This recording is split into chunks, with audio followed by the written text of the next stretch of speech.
Hey, this is Zach with Grow Freedom 1776, Silver Sage.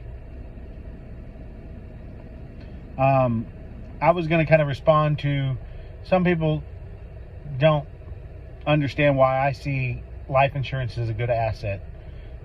First off, it's an asset that has guarantees. Not many assets have guarantees in them, almost none, except for maybe a CD, but that today will barely fights inflation, and you're limited. Bonds have some guarantees, but life insurance is something that you buy. You own the contract. It is an asset to you and a liability to the insurance company. So in that, you are accumulating cash value. And that is what the contract between the insurance company is, and you and that's the cost of that contract. And if you wanted to cash out, walk away, that's the cost of that contract. You can build this up two ways. Just over time, the contract will naturally go up in value because you've put more into it, and it has dividends, and it also has interest that's accumulating based on its cash value. You can also use PUAs, which will add, basically that's a paid up addition. So it's buying more life insurance, but it's paid up. So therefore it has, its cash value is roughly 80%. Some vary, each company. Some are, you can get a higher percentage, for that PUA. And anything in cash value, you can take a loan against, which it is a loan, and you're not pulling money out. It's a loan from the insurance company. The cash value is the collateral, and you can deploy that money in other assets that you see, and that you've kind of done your due diligence, and you see value there. So now you have money. You're thinking like a banker, and you have money that is still getting interest and dividends over in the life insurance company, and then you also have money in a different asset that is accumulating more value, and it will come back to your life insurance policy with friends and buy you more insurance and get you more cash value.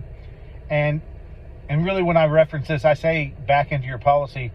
When you do infinite banking, you're going to have multiple policies.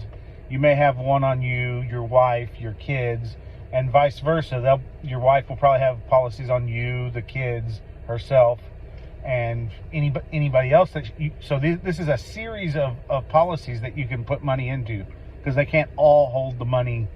Just because it came out of this policy doesn't mean it has to go to that policy, but it is a system. So when you're doing that, now you're thinking like a banker, and this is what the rich do. They want to put their wealth into something secure and guaranteed, and then they'll do due diligence on other ways of making money with other assets, and they'll go deploy that money in different ventures. But always the money's coming back to the family bank, and this is the main reason I see whole life as a asset. And then when you pass away, all the outstanding loans would be paid off with the death benefit. If there is any. Ideally, you don't want too many, but depends on what you're doing. That's a different strategy. And that transfer of money would go back to your kids tax-free. You can take loans out in the sense of for cash flowing after retirement, or when you're not working, tax-free, because it's a loan. The government will not tax loans. A lot of the billionaires, Bill Gates, people like that, they don't have cash, they have assets, and they take loans out against their assets, and those loans are not taxed. That they are leveraging the dollar like crazy. And this is a smaller scale of doing this, and that's why I see it as an asset.